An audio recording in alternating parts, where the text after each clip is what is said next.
Today we're cooking with oil and of course steak, and we're asking the question, should we oil the pan first or the steaks first? Which one will turn up the tasty? Follow me and let's find out. Today we're back in the kitchen cooking steaks two different ways in a skillet. Now I think the first thing we need to answer is, why use a skillet? Well, many people don't have access to a grill. Maybe they live in a high-rise apartment community or an apartment community where they're not allowed to have them. Or let's just say there's really bad weather outside and you had planned a tasty steak dinner. This is a great way that you can use to turn up the tasty right at home. If you followed along our channel, you'll know that we try a lot of different steak experiments. We like to challenge commonly held beliefs about cooking steak to see which one does produce the best results. Now, in this case, we're going to try these steaks two different ways. One, we're going to oil the skillet. Well, the problem with that is sometimes historically, the oil will sort of pool off to the side. So when you drop the steak in the middle, there's no oil there anyway. The other way, we're going to put the oil directly on the steak. I think taste-wise, they're going to taste about the same. So what we're really looking for here is the crust. Which one produces the best crust? Now, when it comes to the steaks, as you'll see right here, we have two New York strip steaks. These steaks have been salted for about an hour. You're gonna get the best results salting them the night before. We've done an experiment on that. That video has about 5 million views.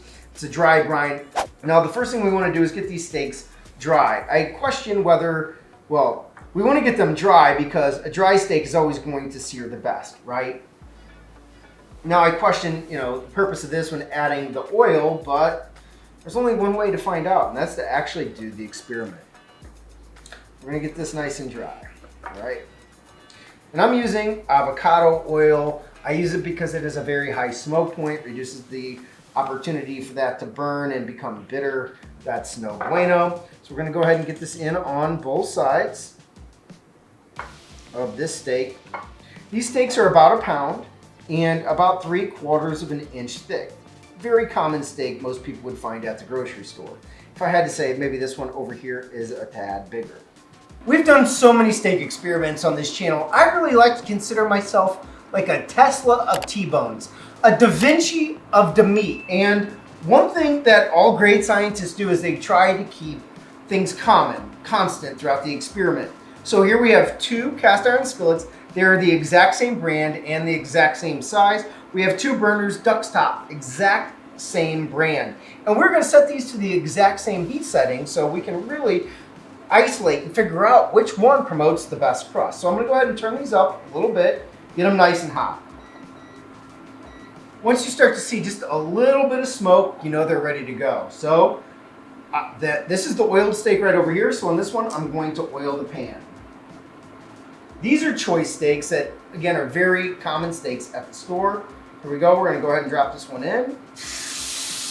Oh, can you hear that at home? Can you hear that steak sear? That is the sound of tasty. Over here, I'm going to go ahead and get this one dropped in. Same tasty sound. And we're going to press these in so they make full contact and promote a nice crust. We're going to let these cook on this side for about 2 to 3 minutes. Flip and pull when they reach an internal temperature of about 120 to 125 degrees. That's pretty much a rare steak.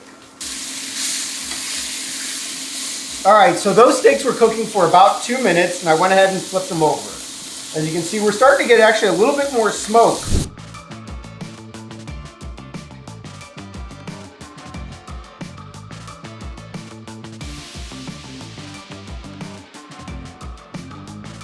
Now this is a topic I'm going to cover in another steak video. How many times should we be flipping the steak? Some people talk about flipping it every minute. Other people say flip the steak only one time.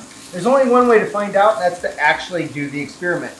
I like to flip about every minute to promote a nice even cook, but I guess we'll find out in a future video if that's the right approach. All right, so these steaks are done. I pulled them a little higher than I wanted to, about 128 degrees. They're probably gonna show closer to a medium rare. And so let's look at the results. This over here is the steak that we oiled the steak. This one is the one where we oiled the pan. Now, the first sort of result doesn't come from the actual look of these. It comes from the smell and the smoke. The skillet where I oiled just the steak had a lot more smoke coming off of it. I was actually starting to get nervous that it was burning. It was turning off some bitter smells. I don't know if that's gonna show up in the taste. I don't know. But otherwise, they look very similar. If I had to make a decision, I would say that the steak where we oiled the steak has the better crust. It does. And we're talking negligible difference here. If I'm gonna call this crust an 8, I'm gonna call this one an 8.7. Very little. I get a few more caramelization marks on this one than I do over here. Now this one's more evenly cooked, is more evenly crusted, if you will. This one is close. I just have like a little valley here. I just don't think it made really good contact. Let's test the results.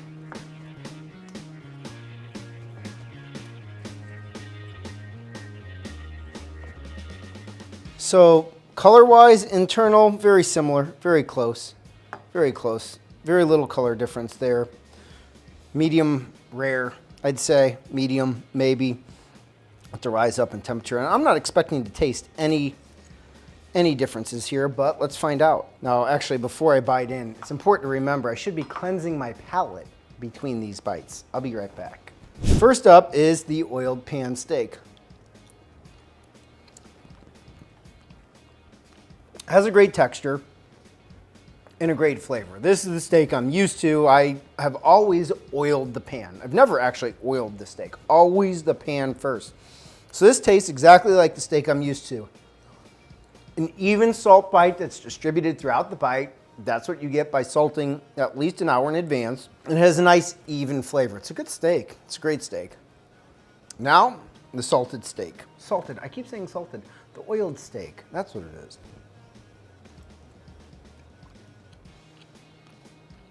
It's subtle.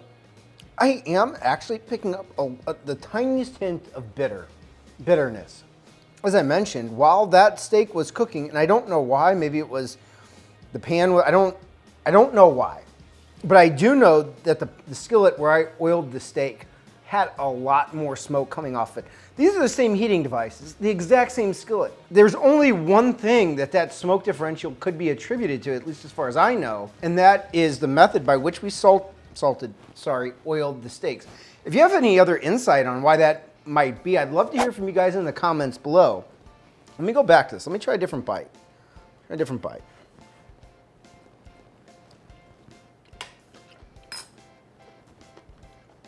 Yeah, it's very subtle. It's very subtle.